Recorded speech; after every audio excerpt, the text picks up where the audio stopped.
welcome back. So in the last video, we have discussed about SQL select statement. Now in this video, we are going to discuss about SQL distinct statement. So I'll simply click here on new query and it will open a new query window for us. I'll press enter and it brings us to line number 2. And now, first of all, I have a piece of code ready in the notepad and I will be providing this code in the resource section. You can download it from there and then you can create this table, because anyways, in order to understand about the SQL distinct statement, we will be requiring a table, right? So we should be having a table.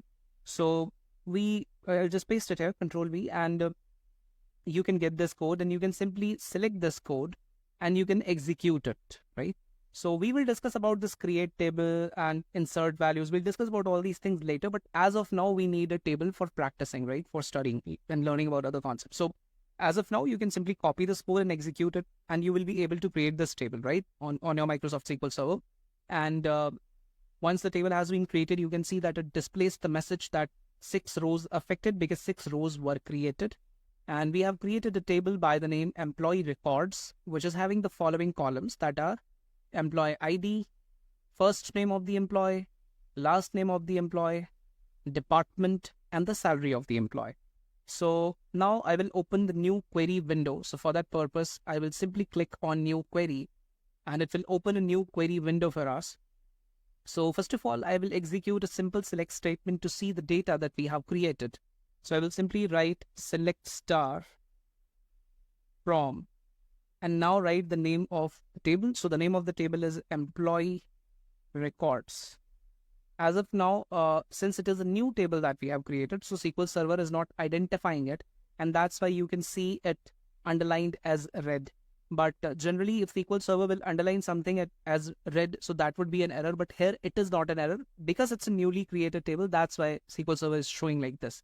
So if I'll select this statement written in line 3 and if I'll execute it, you can see that this is the table that we have created. And this table consists of the following columns. That is employee ID, first name, last name, department in which the employee works, and the salary of the employee. So I will press enter twice. We'll come to line number 5. And let's say we are interested in knowing about the distinct names available in first name column. So if you will have a look at the first name column, so although we are having a total of 6 records in the data set, but John name occurs twice, Jane occurs twice, Emily occurs 1, and Michael occurs 1. So let's say we are interested in knowing about the distinct first names available in this table. So how we can write that? So I can simply write select. First of all, let's come to line number 5. And then simply, first of all, let's write select star from employee, records. And then remove this star. And in the place of this star, we can write distinct. Since we want distinct first names to be shown, so we can simply write distinct first name from employee records. And now you can select this statement written in line number 5 and you can simply execute it from here. And now SQL Server shows you the distinct first names which are available in the dataset. Let's say, let's execute the statement written in line number 3 again. And let's say we want to know about the distinct first name and last name combinations. We want to know about the distinct first name and last name. So how we can do that? So first of all, I will write select. You can see line number 7. So select distinct first name, comma, last name from employee records. If I will execute this is statement written in line number 7, select it and execute it. So you can see that we are having a total of 4 distinct first name and last names as well. So Emily Davis, then we have Jane Smith, John Miller, and Michael Brown. So these are the different distinct first name and last name combinations that we have available. And let's say we want to know about the distinct salaries available in the data set. So we can simply write, let's come to line number 9 and we can write select distinct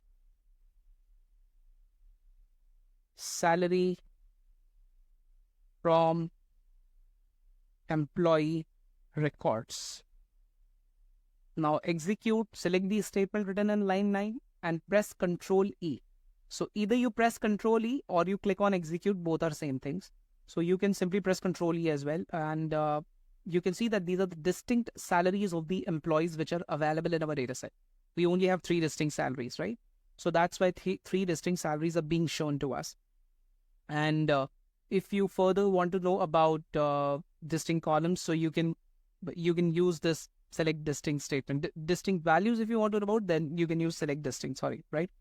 And let's say if you want to know about those distinct records in a table, because in a table, a given record can exist multiple times. That might be the case. But let's say you want to know about,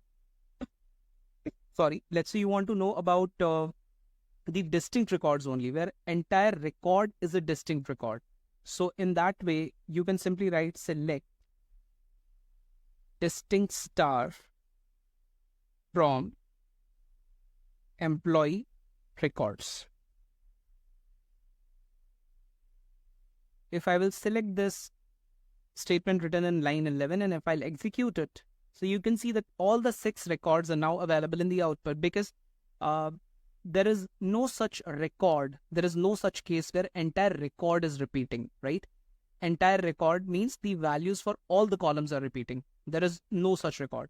Even if you talk about record number 2 and record number 6, so they have different employee IDs. Although the values in all of the columns are same, but employee IDs are different. If you'll talk about record number 3 and record number 1, so although all other records are same, but the employee ID is different. That's why this select distinct star from employee records is giving you the output where all the records in the table are being shown.